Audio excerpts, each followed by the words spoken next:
हाँ बेटा देखो, चार्ज डिस्ट्रीब्यूशन क्या होता है।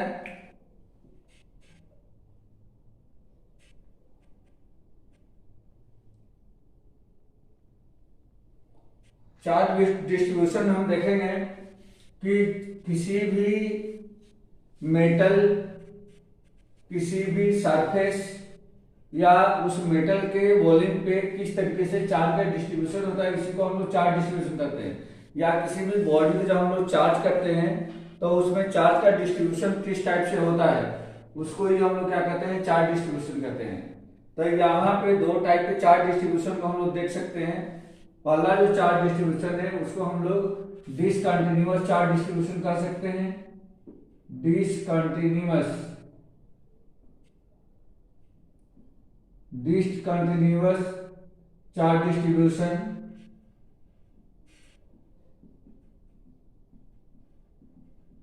और दूसरा होता है कंटिन्यूअस चार्ज डिस्ट्रीब्यूशन। दूसरे को हम लोग कर सकते हैं continuous charge distribution. Continuous charge distribution. अब यहां जो बेटा कि डिसकंटिन्यूअस चार्ज डिस्ट्रीब्यूशन क्या होता है।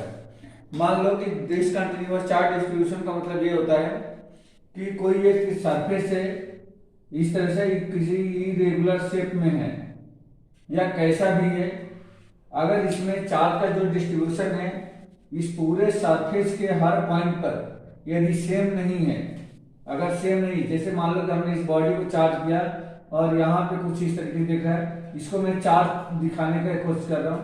ये मान लो कि मैंने चार्ज को दिखाया, यहाँ पे कुछ ऐसा है, यहाँ पे कुछ ऐसा है, इस तरीके से है, यहाँ पे कुछ इस तरीके से है।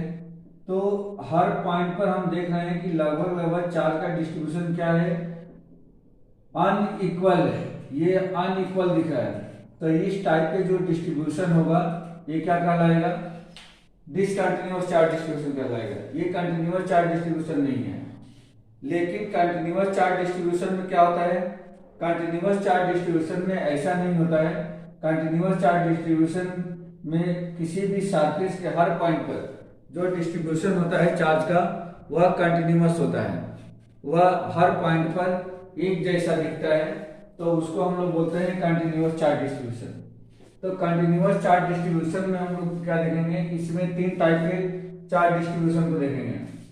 पहला जो चार्ज डिस्ट्रीब्यूशन होगा इसको हम लोग बोलते हैं लीनियर चार्ज डिस्ट्रीब्यूशन।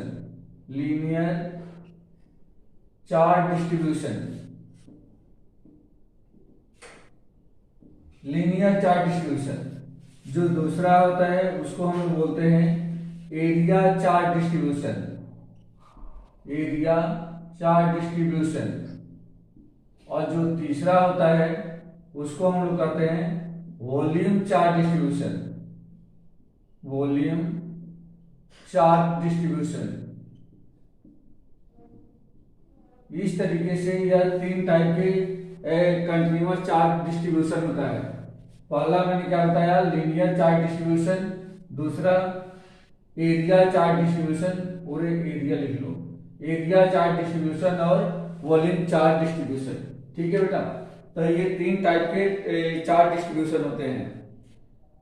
अब इसमें हम लोगों को ये तीनों को अलग अलग स्टडी करना होगा कि तीनों को किस तरीके से रिप्रेजेंट करते हैं। जो एरिया चार्ज डिस्ट्रीब्यूशन है, जो लीनियर चार्ज डिस्ट्रीब्यूशन है, इसको जनरली हम लोग देखें तो इसको लैम्डा से डिनोट करते हैं, इसको सिग्मा से डिनोट करते हैं, और तीसरे वाले को जो वॉल्यूम चार्ज डिस्ट्रीब्यूशन है इसको रो से डिनोट करते हैं, रो से डिनोट करते हैं। ठीक है, लीनियर चार्ज डिस्ट्रीब्यूशन को लैम्डा से, एरिया चार्ज डिस्ट्रीब्यूशन को डेल्टा से, और वॉल्यूम चार्ज डिस्ट्रीब्यूशन को सिग्मा से। ये हम लोग इस तरह से रिप्रेजेंट करते हैं। अब इनको अलग अलग हम देखते हैं कि लीनियर चार्ज डिस्ट्रीब्यूशन होता क्या है।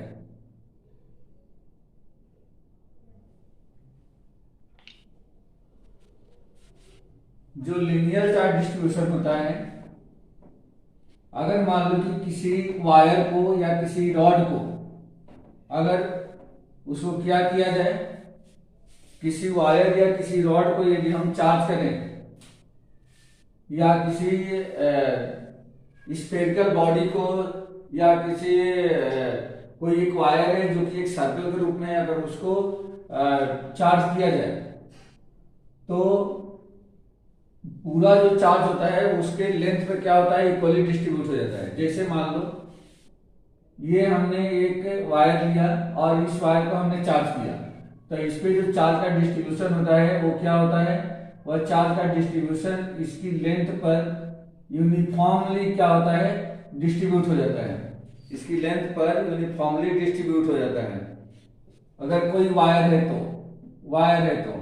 लेकिन अगर मान लो कि इसी के प्लेस पे कोई एक रिंग है, मान लो कि ये रिंग है और इस रिंग को आपने क्या करा, अगर चार्ज किया तो इसके रिंग पर जो होता है वह क्या होता है, इसके बाउंड्री पे यानी कि सरकमफ्रेंस पर या इक्वली क्या होता है, डिस्ट्रीब्यूट हो जाता है। जो चार्ज है इसके बाउंड्री पर या सरकमफ्रेंस पर इक्वली डिस्ट्रीब्यूट हो जाता है।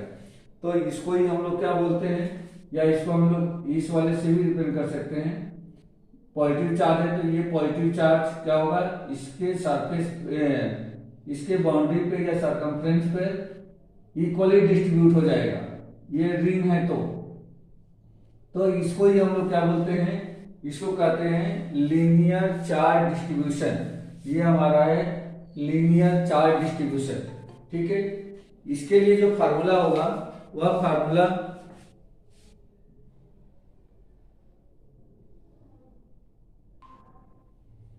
इसके लिए इसका जो फार्मूला होगा वह फार्मूला इस तरह से हम लोग दिखाते हैं। जैसे मैंने बताया कि लीनियर चार्ज डिस्ट्रीब्यूशन क्या है, लेमडा। तो लेमडा इक्वल टू हम लोग यहाँ क्या लिख लेंगे, टोटल चार्ज। अगर मान लेते हैं कि इस पर टोटल चार्ज Q है, ये टोटल चार्ज कितना Q है, तो Q अपान में इसकी टोटल लेंथ। अगर मान लेते हैं कि इसकी टोटल लेंथ कितनी है, अगर स्मॉल एल है तो स्मॉल एल हो जाएगा। तो टोटल चार्ज अपान में total length, lambda equal to क्या मिलेगा, total charge upon total length. हाँ समीर बेटा, आज तो स्कूल की क्लास है नहीं आपकी, तो 7 to 8 में ये होगा आपका मैथ्स, ठीक है।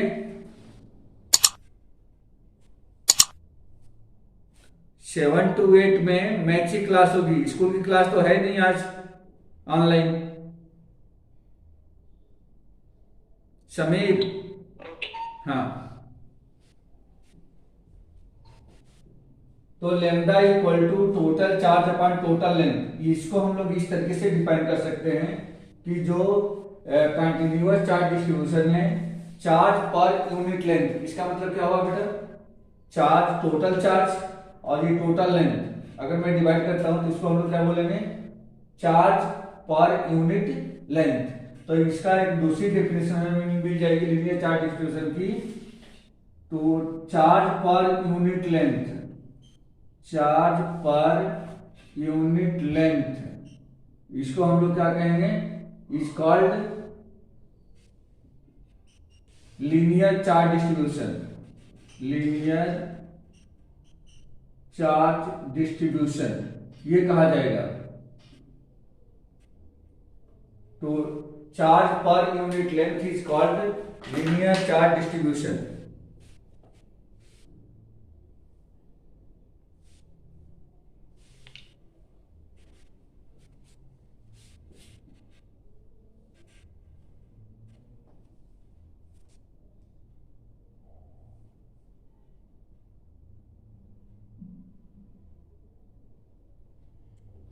अब दूसरा है, अब यहां से अगर मैं एरिया चार्ज डिस्ट्रीब्यूशन लेता हूं, एरिया चार्ज डिस्ट्रीब्यूशन, तो एरिया चार्ज डिस्ट्रीब्यूशन में हम लोग क्या देखेंगे कि जैसे मान लीजिए कि कोई सरफेस है या मेटल स्फीयर है, कोई सरफेस है या मेटल स्फीयर है, जब उस बॉडी को हम लोग चार्ज करते हैं तो उस सिचुएशन में चार्ज का डिस्ट्रीब्यूशन होता है वह उसके सरफेस पे डिस्ट्रीब्यूट होता है। टोटल जो चार्ज होता है वह उसके सरफेस पे क्या होता है, डिस्ट्रीब्यूट हो जाता है, जिसको हम लोग सरफेस चार्ज डिस्ट्रीब्यूशन कहते हैं। और उसको किससे डिनोट करते हैं,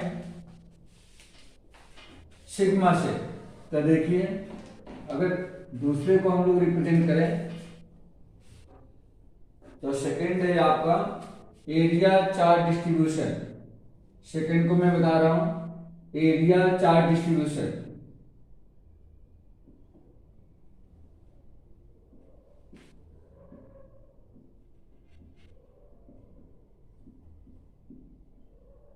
एरिया चार्ज डिस्ट्रीब्यूशन, तो यहां पे मान लीजिए कि कोई एक सरफेस है, ये आपने एक सरफेस लिया, इस तरह से आपने कोई सरफेस लिया है और इस सरफेस को, ये मान लीजिए कि मेटल सरफेस है, मेटल सरफेस। तो इस मेटल सरफेस को जब हम लोग चार्ज करते हैं तो इसमें के जो चार्ज का डिस्ट्रीब्यूशन होता है वह इस सरफेस के हर पॉइंट पर क्या होता है, इक्वली डिस्ट्रीब्यूट हो जाता है, यूनिफॉर्मली क्या होता है या डिस्ट्रीब्यूट हो जाता है, जिसको हम लोग सरफेस चार्ज डिस्ट्रीब्यूशन करते हैं। अगर हम मान लें कि इसका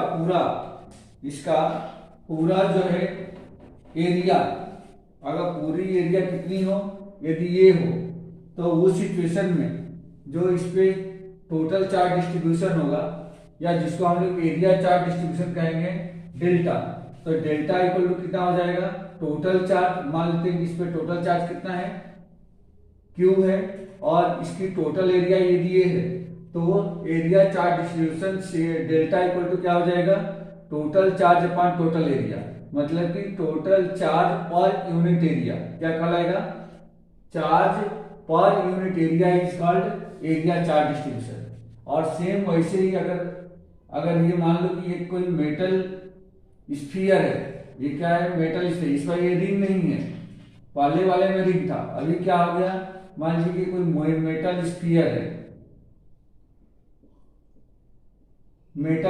है, तो इसको जब हम चार्ज करते हैं तो इसमें क्या होता है, चार्ज का डिस्ट्रीब्यूशन जो होता है यह पूरे सरफेस पे इक्वली डिस्ट्रीब्यूट हो जाता है, तो इसको हम लोग क्या कहेंगे, इसको कहेंगे कि, और इसकी एरिया मान लें कि इसकी भी एरिया ये है, टोटल चार्ज क्यू है, तो चार्ज पर यूनिट, अब यहाँ पे लेंथ नहीं, क्या लिखेंगे, per unit area, charge per unit area is called area charge distribution.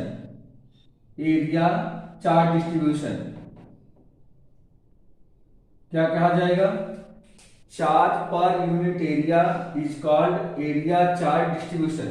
और ये किसके बराबर होगा, तो sigma equal to total charge, इस पूरे एरिया में टोटल चार्ज कितना है, क्यू, और टोटल एरिया कितनी है, ए, तो total charge upon total area is called area charge distribution. ठीक है बेटा, तो ये फार्मूला यहां का मिल गया एरिया चार्ज डिस्ट्रीब्यूशन के लिए।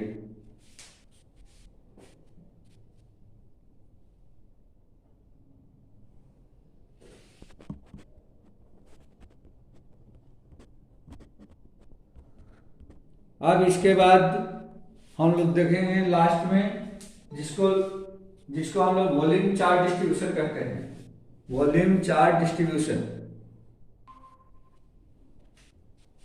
तो वॉल्यूम चार्ज डिस्ट्रीब्यूशन क्या होता है बेटा, वॉल्यूम चार्ज डिस्ट्रीब्यूशन जो होता है वह total volume upon total charge upon total volume. Rajeev देख लीजिए बेटा, थोड़ा सा बस ये हमने स्टार्ट किया था चार्ज डिस्ट्रीब्यूशन। तो चार्ज डिस्ट्रीब्यूशन दो टाइप का मैंने बताया था। पहला बताया था हमने चार्ज डिस्ट्रीब्यूशन में continuous charge distribution,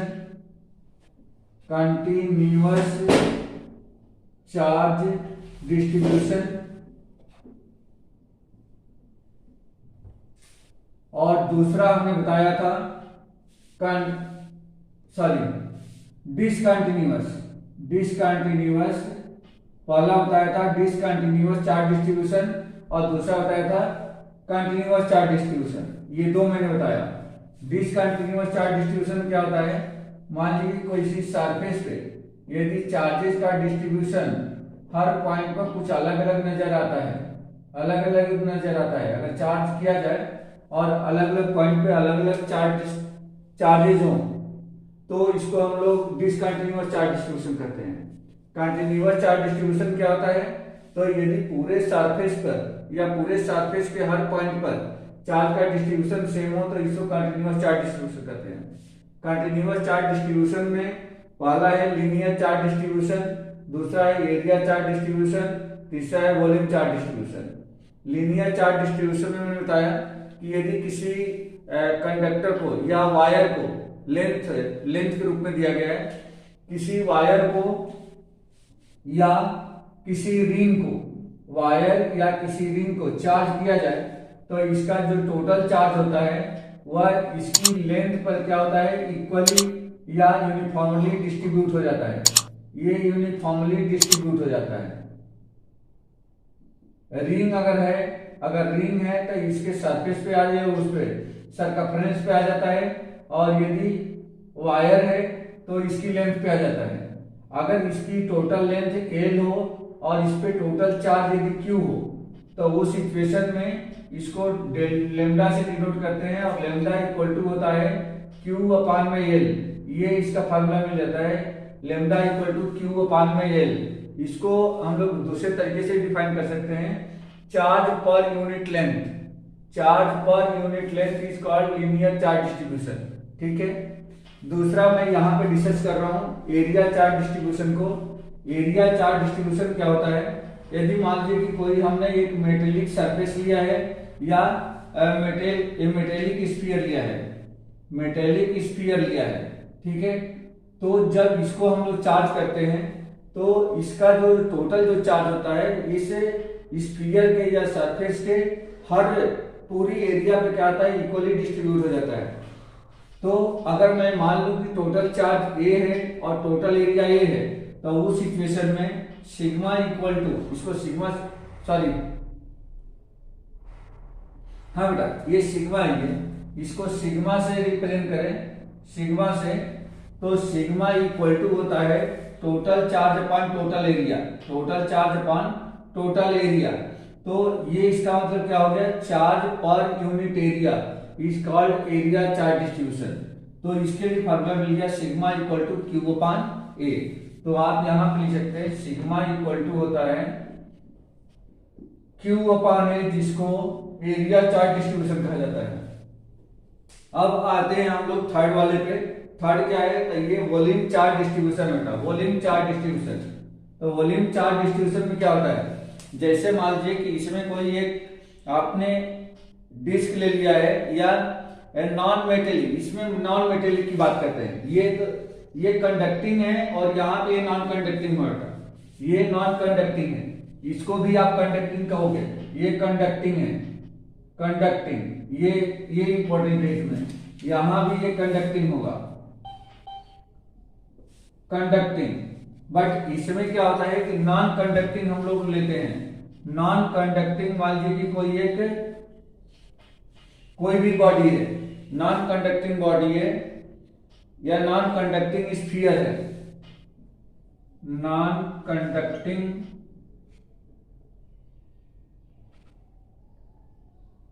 sphere, non conducting अगर स्फीयर है और इसको जब हम लोग चार्ज करते हैं तो उसमें होता क्या है कि इसके पूरे वॉल्यूम में चार्ज का डिस्ट्रीब्यूशन कहाँ होता है, पूरे वॉल्यूम में इसका चार्ज का डिस्ट्रीब्यूशन हो जाता है। ये स्फीयर है बेटा, ये ध्यान रहे, ये स्फीयर है, तो इसके पूरे वॉल्यूम में क्या होता है, चार्ज का डिस्ट्रीब्यूशन होता है। तो इससे पूरे वॉल्यूम में जो चार्ज का डिस्ट्रीब्यूशन होता है, तो चार्ज पर यूनिट वॉल्यूम क्या लिखेंगे, अगर इसको मैं रो से रिप्रेजेंट करता हूं और इसका वॉल्यूम V हो और इसमें टोटल चार्ज यदि Q हो, तो रो इक्वल टू होता है टोटल चार्ज अपॉन वॉल्यूम, यानी कि charge per unit volume, charge per unit volume को हम लोग क्या कहेंगे, volume charge distribution, volume charge distribution ही कहा जाएगा। ठीक है बेटा, ये समझ में आ गया। तो यहाँ पे चार्ज का डिस्ट्रीब्यूशन हमने दो टाइप का बताया था, डिसकंटिन्यूअस और कंटिन्यूअस। डिसकंटिन्यूअस में चार्ज का डिस्ट्रीब्यूशन सेम नहीं है, कंटिन्यूअस में चार्ज का डिस्ट्रीब्यूशन सेम रहता है हर पॉइंट पर। कंटिन्यूअस तीन टाइप का, लीनियर, एरिया और वॉल्यूम चार्ज डिस्ट्रीब्यूशन। लीनियर को हम लोग लेमडा से, lambda equal to Q upon A, charge per unit length, area का मतलब है चार्ज पर यूनिट एरिया, और volume charge distribution charge per unit volume. तो ये आपको तीनों चीजें याद रखनी है। ठीक है बेटा, नोट कर लिया।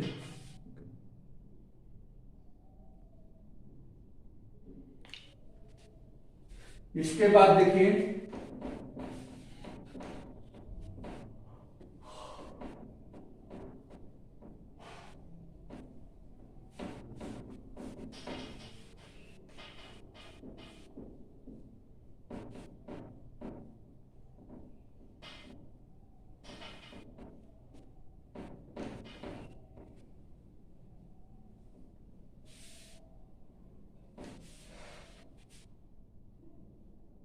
इसके बाद का टॉपिक है बेटा electric flux. Electric flux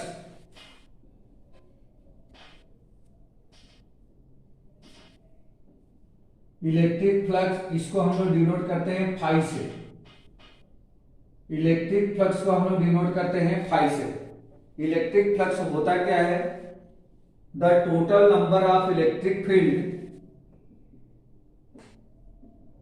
the total number of electric field passing normally through an area, passing normally through an area is called electric flux, is called electric flux. इसी को इलेक्ट्रिक फ्लक्स कहा जाता है।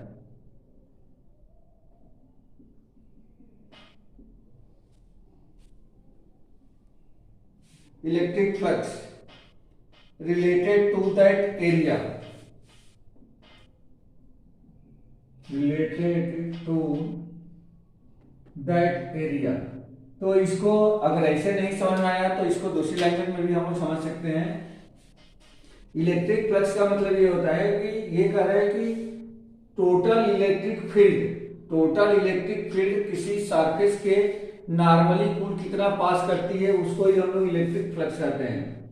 अब यहाँ पे इसको हम लोग अगर डायग्राम की हेल्प से हम दिखाएं तो जैसे मान लीजिए कि कोई एक हमने क्या ले लिया, एक सरफेस ले लिया। ये मान लीजिए कि आपने एक ये सरफेस लिया और इस सरफेस के नॉर्मली टोटल इलेक्ट्रिक फील्ड कितनी पास करती है, वही क्या कहलाएगा, इसका इलेक्ट्रिक फ्लक्स कहलाएगा। ठीक है, तो जैसे मान लीजिए कि यहां से कोई इलेक्ट्रिक फील्ड इधर से आती है और यहां से ये बाहर निकल जाती है, यहां से इलेक्ट्रिक फील्ड आती है और यहां से ये बाहर निकल जाती है।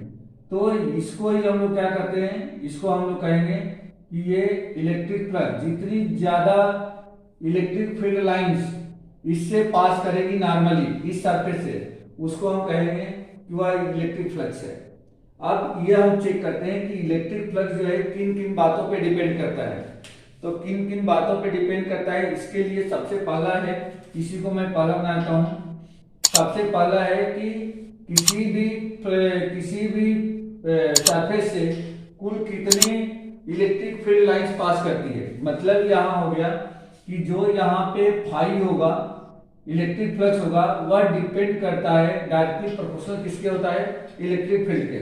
तो इलेक्ट्रिक फील्ड को यदि मैं ई से डिनोट करता हूं तो इलेक्ट्रिक फील्ड के डायरेक्टली प्रोपोर्शनल क्या है, इलेक्ट्रिक फ्लक्स है। यानी कि फाई इलेक्ट्रिक फील्ड के डायरेक्टली प्रोपोर्शनल है। जितना ज्यादा इलेक्ट्रिक फील्ड लाइन पास करेगी नॉर्मली, उतना ही इलेक्ट्रिक फ्लक्स क्या होगा, ज्यादा होगा। दूसरा डिपेंड करता है इसकी सरफेस एरिया पे। जो दूसरा जो फाई है या इलेक्ट्रिक फ्लक्स है, वह डिपेंड करता है सरफेस एरिया से। किसकी सरफेस एरिया, तो जिस सरफेस से वो पास कर रहा है उसकी सरफेस एरिया कितनी है। अगर ज्यादा सरफेस एरिया है तो उसका इलेक्ट्रिक फ्लक्स ज्यादा होगा, कम है तो कम होगा। ठीक है, तो इसको हम लोग इस तरह से दिखा सकते हैं। जैसे मान लीजिए कि यहाँ पे मैंने एक छोटा सा सरफेस एरिया लिया और यहाँ पे मैंने एक बड़ा सा सरफेस एरिया लिया। जैसे मान लीजिए कि यहाँ पे मैंने एक बड़ा सरफेस एरिया इस तरह से लिया, तो ये देखेंगे यहाँ पे हम लोग ये देख सकते हैं कि यहाँ पे जो इलेक्ट्रिक फील्ड लाइंस जो पास कर रही है वह कुछ यहाँ से ऐसे निकल रही है, ऐसे जा रही है, यहाँ पे यहां से आ तो रही है लेकिन फिर यहां से ये पास कर रही है। तो आप ये देख सकते हो कि ये वाली जो इलेक्ट्रिक फील्ड लाइंस है वह इस वाले सरफेस से नहीं पास करेगी। फिर यहाँ पे अगर हम देखें तो इस तरीके से कुछ जा रही है, और यहाँ पे अगर हम देखें तो ये कुछ इस तरह से कुछ जा रही है। तो जितनी एरिया ज्यादा है, देखो इस वाले सरफेस की एरिया ज्यादा है तो इसे इलेक्ट्रिक फील्ड लाइन ज्यादा पास कर रही है। ये सरफेस छोटा है तो यहाँ से इलेक्ट्रिक फील्ड कम पास कर रही है। इसका मतलब ये हो गया कि जो इलेक्ट्रिक फ्लक्स है वह एरिया पे डिपेंड करता है, जिससे जितना ज्यादा इलेक्ट्रिक फील्ड लाइन पास करेगी उसका सरफेस एरिया उतना ही इलेक्ट्रिक फ्लक्स उतना ही ज्यादा होगा। ठीक है। अब तीसरा जो डिपेंड करता है वो करता है एंगल पे।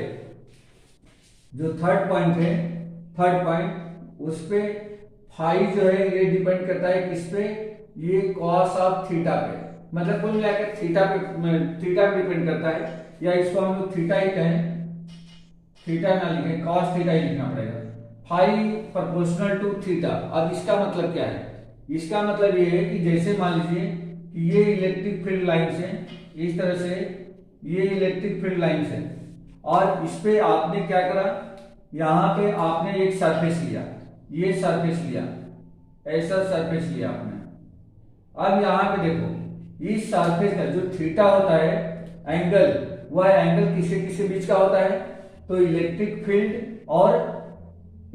फील्ड और इसके एरिया वेक्टर के, इसकी एरिया वेक्टर क्या होता है बेटा? तो देखो ये जैसे ये कोई सरफेस है तो इसका एरिया वेक्टर क्या होता है? एक ऐसी लाइन जो इस सरफेस पे क्या हो, परपेंडिकुलर हो। तो जो परपेंडिकुलर है, अगर मान लो कि ये सरफेस कुछ ऐसा है और हमारी इलेक्ट्रिक फील्ड इधर जा रही है तो ये ऐसा बनेगा। इसको एक डायग्राम और बना लें तो क्लियर रहेगा। ये आपने लिया, ये आपने लिया, और इस पे आपने एक दूसरा सरफेस लिया, और ये जो सरफेस है ये कुछ आपने इस टाइप से लिया है, ऐसा लिया है, ऐसा सरफेस लिया है। अब यहाँ पे ध्यान दोगे बेटा, तो ये ऐसा है, इसका एरिया वेक्टर ऐसा आएगा, और ये कैसा है, ये ऐसा है, तो इसका एरिया वेक्टर ऐसे आएगा। तो ये अगर ये इलेक्ट्रिक फील्ड है, ये इलेक्ट्रिक फील्ड है, तो इसका एरिया वेक्टर का भी डायरेक्शन क्या होगा? इसका एरिया वेक्टर का डायरेक्शन ये होगा, इसको हम लोग ये कहेंगे। तो इन दोनों के बीच में जो थीटा हुआ वो कितने डिग्री का हुआ बेटा? एरिया वेक्टर और इलेक्ट्रिक फील्ड का डायरेक्शन सेम है, बोलो बेटा। Direct 0 degree. तो यहाँ पे थीटा आ गया 0 डिग्री का, और यहाँ पे कितना डिग्री आ गया बेटा? इसका एरिया वेक्टर क्या होगा? एरिया वेक्टर का डायरेक्शन ये होगा ए। तो यहाँ पे इलेक्ट्रिक फील्ड और एरिया वेक्टर के बीच में जो थीटा बन रहा है ये कितने डिग्री बन रहा है? बोलो बेटा 90 डिग्री। तो ये हो जाएगा आपका 90 डिग्री। तो अब यहाँ पे देखो, अगर थीटा की वैल्यू मैं इसमें रखता हूँ, मतलब ये हो गया कि यहाँ पे देखो इसमें इलेक्ट्रिक फील्ड कम पास कर रही है, इसमें इलेक्ट्रिक फील्ड ज्यादा पास कर रही है। तो यहाँ पे जो फाई होगा वो मैक्स होगा, ये मैक्सिमम होगा, और यहाँ पे जो फाई होगा वो क्या होगा? ये नहीं होगा, मिनिमम होगा। तो मैक्सिमम 0 डिग्री पे मैक्सिमम किसकी वैल्यू होती है? कॉस की। तो इसका मतलब ये हो गया कि फाई डायरेक्टली प्रोपोर्शनल किसके? कॉस थीटा के, क्योंकि थीटा की वैल्यू अगर मैं 0 रखता हूँ तो कॉस 0 की वैल्यू 1 होती है, तो यहाँ पे मैक्सिमम होगा। और यहाँ पे अगर हम बात करें तो थीटा पे यानी कि 90 डिग्री पे किसकी वैल्यू मिनिमम होती है? तो कॉस की, क्योंकि कॉस 90 की वैल्यू कितनी होती है? 0। तो ये अगर थीटा की वैल्यू मैं यहाँ रखता हूँ तो कॉस 90 यानी कि 0, मतलब यहाँ पे क्या होगा? कम से कम होगा फाई, और यहाँ पे क्या होगा? मैक्सिमम होगा। ठीक है बेटा। तो ये 3 चीजें हैं जिस पर इलेक्ट्रिक फ्लक्स डिपेंड कर रही है।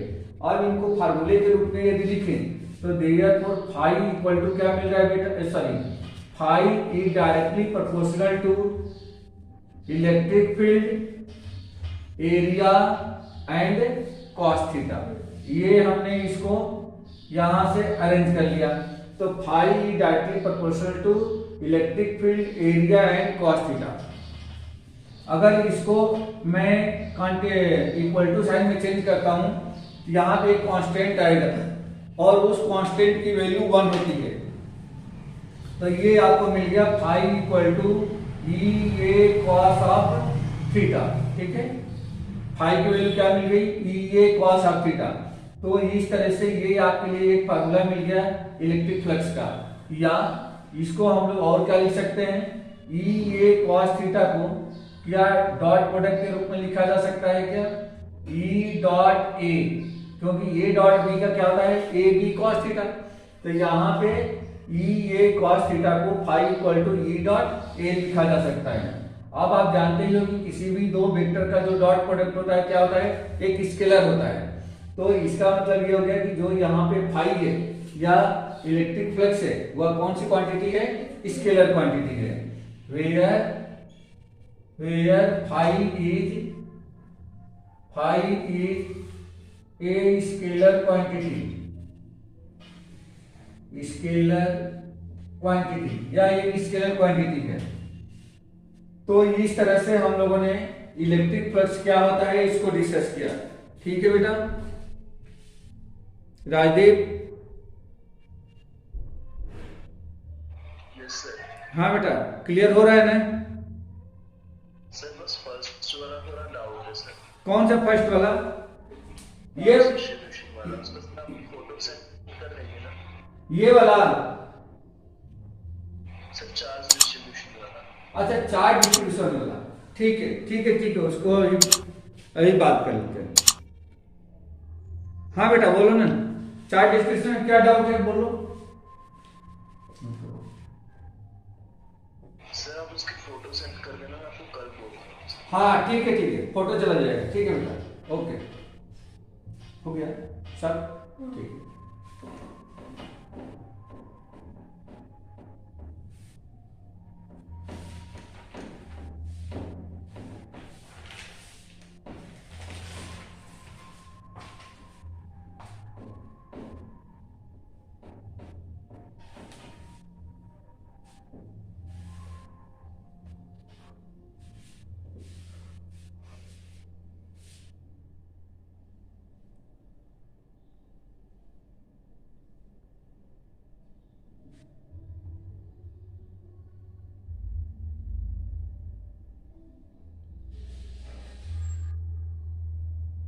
हाँ, अब हम लोग इलेक्ट्रिक फ्लक्स में ही थोड़ी सी एक बात और करेंगे कि अगर मान लो कि जो हमारा इलेक्ट्रिक फील्ड था, अगर इलेक्ट्रिक फील्ड कैसा था, एक प्लेन सरफेस से पास हो रहा था, तो ये फार्मूला हमने लिख लिया, electric flux equal to electric flux phi equal to क्या लिखा हमने, क्या लिखा था, ई डॉट ए, या इसको क्या लिखा था, ई ए कॉस ऑफ थीटा।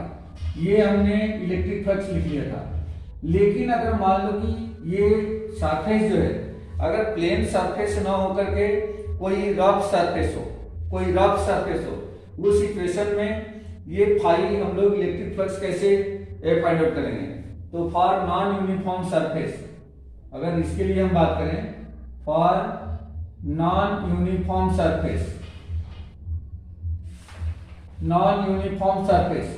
अगर नॉन यूनिफॉर्म सरफेस है उस सिचुएशन में, जैसे मान लो कि कुछ इस टाइप से ये कोई एक सरफेस है और या नॉन यूनिफॉर्म है, तो उस सिचुएशन में किस तरह से हम लोग इसका फ्लक्स फाइंड करेंगे। तो इसके लिए हम लोग क्या करते हैं, इसके लिए छोटे छोटे एलिमेंट्री सरफेस एरिया इसमें कंसीडर कर लेते हैं। जैसे यहाँ पे एक छोटा सा हमने एलिमेंट्री सरफेस एरिया कट कर लिया, यहाँ पे कट कर लिया, और इस तरह मान लेते हैं कि यह ds के बराबर है, ये ds के बराबर है। तो यह अब छोटे छोटे एलिमेंट्री सरफेस एरिया से हम लोग क्या करेंगे, पहले फ्लक्स काउंट करेंगे और फिर उसका क्या करेंगे, उसी का इंटीग्रेट कर देंगे, तो पूरे सरफेस के लिए हमें फ्लक्स यहाँ से फाइंड आउट हो जाएगा। ठीक है बेटा, तो यहाँ पे जैसे मान लो कि कोई इलेक्ट्रिक फील्ड इस तरह से ये पास कर रही है, ऐसे कोई इलेक्ट्रिक फील्ड इस तरह से पास कर रही है, तो हम ये देखेंगे कि इसका जो भाई, अगर ये हमने ds लिया है, एलिमेंट्री सरफेस एरिया लिया है, तो इसका एरिया वेक्टर भी होगा।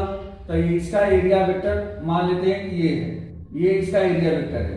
तो उस सिचुएशन में हम लोग ये देखेंगे कि यहाँ पे कुल कितना, मतलब ये ds के लिए कुल कितना फ्लक्स हो रहा है।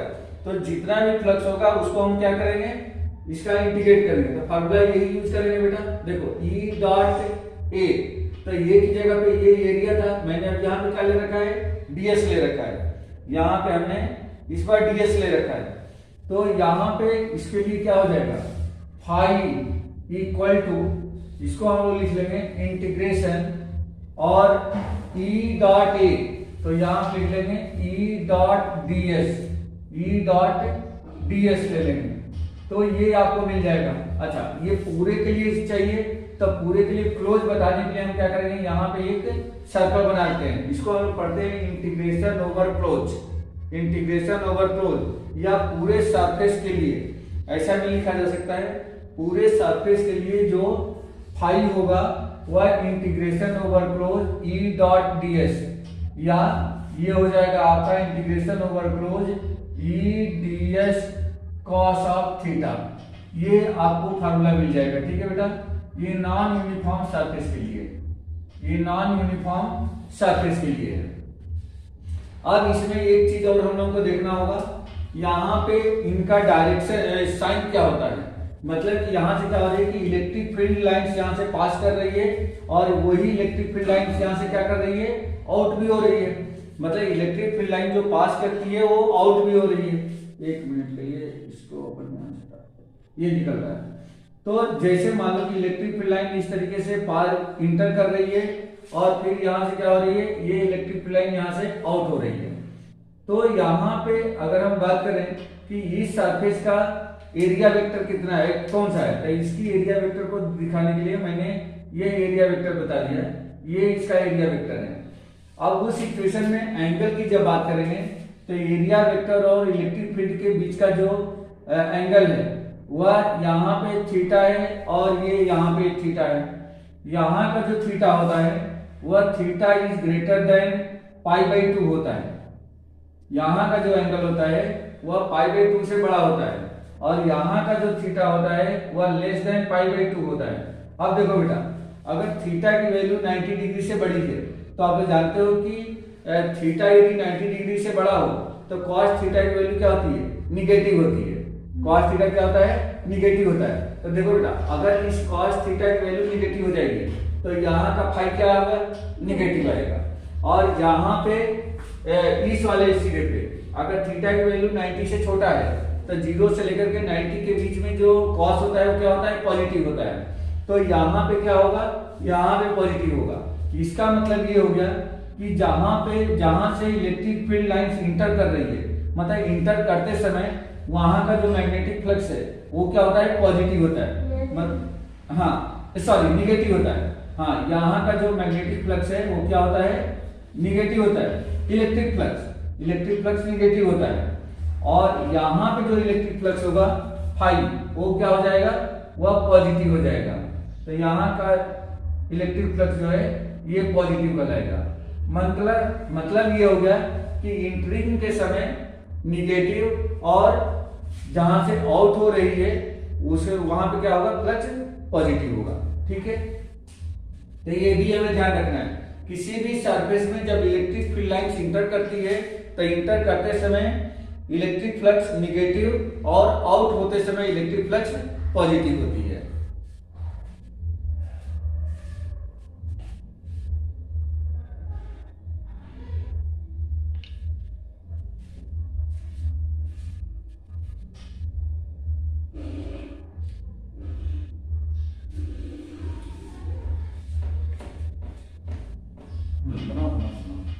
हो गया।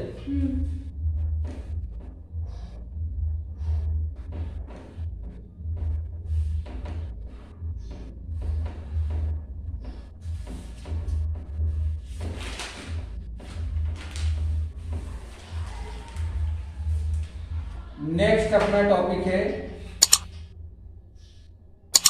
Gauss's law. नेक्स्ट टॉपिक है गॉसेज लॉ।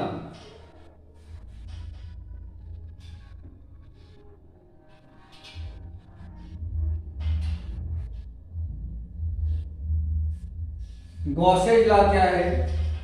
गॉसेज लॉ ये कहता है, ये फ्लक्स पे डिपेंड करता है कि जो total electric flux passing over a closed surface in vacuum is 1 upon epsilon naught times to the total charge Q इन का मतलब क्या है कि उस क्लोज सरफेस के अंदर जितना टोटल चार्ज होगा उस टोटल चार्ज का 1 upon epsilon naught टाइम्स के बराबर होता है। 1 upon epsilon naught टाइम्स के बराबर होता है। उसका टोटल इलेक्ट्रिक फ्लक्स कितना होता है? तो उस क्लोज सरफेस के अंदर जितना चार्ज होगा उसका क्या होगा? 1 upon epsilon naught टाइम्स के इक्वल होगा। जैसे मान लीजिए कि आपने कोई एक क्लोज सरफेस लिया यहाँ पे इस तरह से, ये आपने कोई एक क्लोज सरफेस लिया और इस सरफेस के अंदर टोटल चार्ज कितना है? मान लेते हैं कि टोटल चार्ज कितना है? Q है। तो इस टोटल चार्ज का 1 upon epsilon naught, epsilon naught क्या होता है? तो ये इलेक्ट्रिक परमिटिविटी या तो फ्री स्पेस होता है। तो यहाँ पे ये बताता है कि इसका जो टोटल फ्लक्स होगा वह टोटल फ्लक्स किससे बराबर होगा? तो सॉरी, टोटल चार्ज Q इन का मतलब है कि इसके अंदर जितना चार्ज होगा अपान में एप्सिलॉन नॉट के बराबर होगा। ठीक है बेटा, ये एप्सिलॉन नॉट के बराबर होगा। अब यहाँ पे जो फाई होता है, फाई को अभी हम लोगों ने क्या डिनोट किया था? फाई को डिनोट किया था E डॉट ए, ऐसा डिनोट किया था, या E डॉट ds लिख लें, E डॉट ds क्योंकि ये नॉन यूनिफॉर्म है। तो E dot ds equal to ये हो जाएगा Q इन अपान में एप्सिलॉन नॉट। ये आपको यहां से मिल जाएगा इलेक्ट्रिक फ्लक्स। यही हमारा गॉसेज लॉ का कॉन्सेप्ट है। अब इसका प्रूफ भी देखिए और डेफिनेशन भी, तो लिख सकते हैं the total electric flux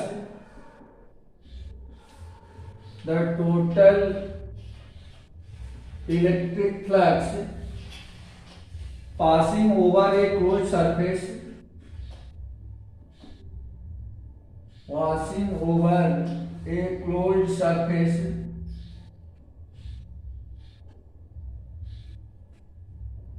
in vacuum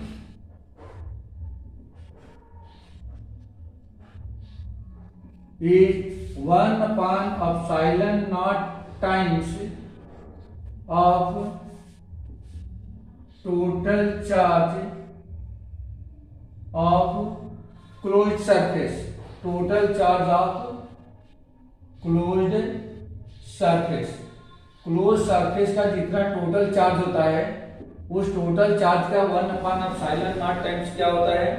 इसका टोटल इलेक्ट्रिक फ्लक्स होती है, या दैट इज हम लोग लिख सकते हैं फाई नेट। इसका क्या होगा? फाई नेट मतलब resulting flux equal to integration over close E dot ds equal to Q in upon epsilon naught. यही है बेटा यहाँ पे, ये इसका कॉन्सेप्ट है, इसका गॉसेज लॉ का। वेयर एप्सिलॉन नॉट क्या है? तो epsilon not is the electric permittivity of the free space, और ई नॉट की वैल्यू क्या होती है? तो 8.85 इंटू 10 की पावर -12 कूलम स्क्वायर पर न्यूटन मीटर स्क्वायर। ठीक है, ये एप्सिलॉन नॉट की वैल्यू होती है। ठीक है, अब इसका अगर हम लोग प्रूव करना चाहें कि हाँ ये कैसे, ये कॉन्सेप्ट कैसे आया है, तो इसके लिए हम लोग प्रूव भी कर सकते हैं। तो देखिए इसका प्रूफ,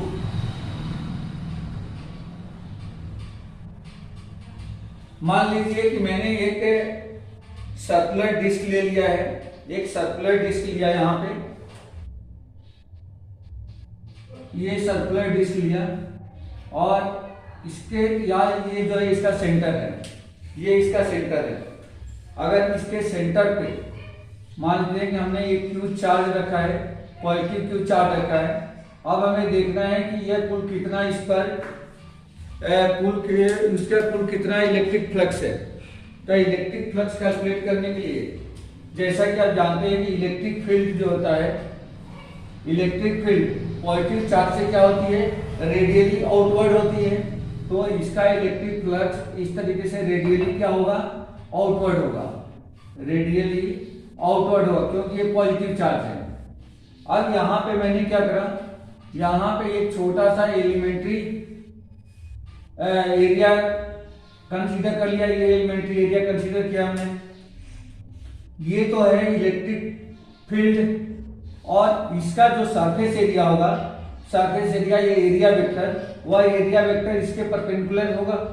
तो यहाँ पे एरिया वेक्टर भी क्या मिला, ये एरिया वेक्टर का डायरेक्शन भी सेम मिल गया। मान लीजिए कि ये है, तो या इसको एन से डिनोट करता हूं मैं, एन कैप से।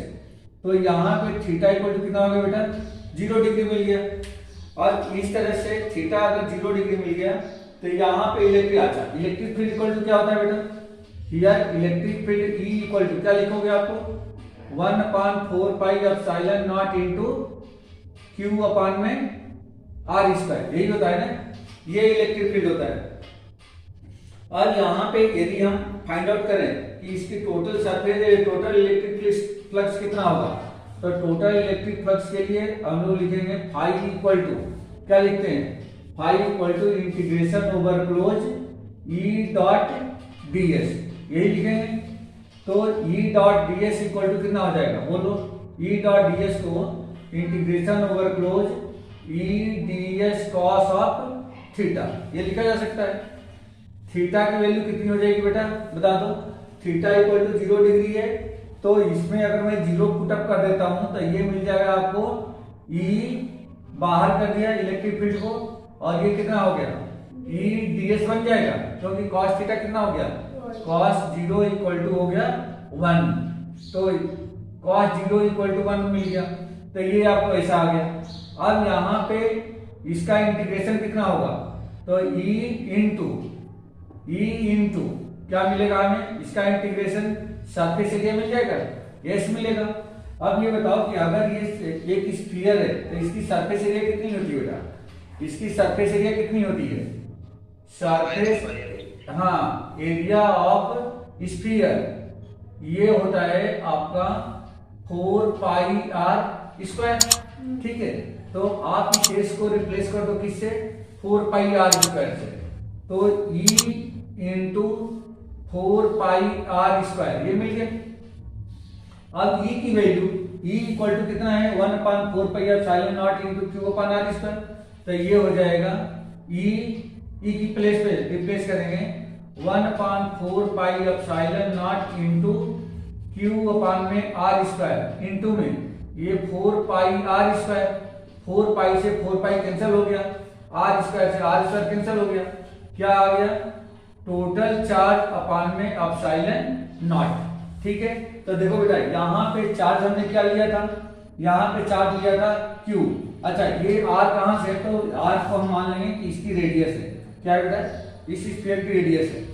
तो यहाँ पे टोटल चार्ज अपान में एप्सिलॉन नॉट ये आ गया, मतलब 1/एप्सिलॉन नॉट इनटू Q। यहाँ पे मैंने कैपिटल Q कंसीडर किया था, यहाँ पे हमने स्मॉल q कंसीडर किया है। अगर मैं इसको भी टोटल Q भी कंसीडर कर लेता कैपिटल Q, तो यहाँ पे वही चीज रिप्रेजेंट कर लेंगे, ये कैपिटल Q हो जाएगा, ये भी आपका कैपिटल Q हो गया। तो ये आपका प्रूफ हो गया बेटा, ठीक है, ये कैपिटल Q हो जाएगा।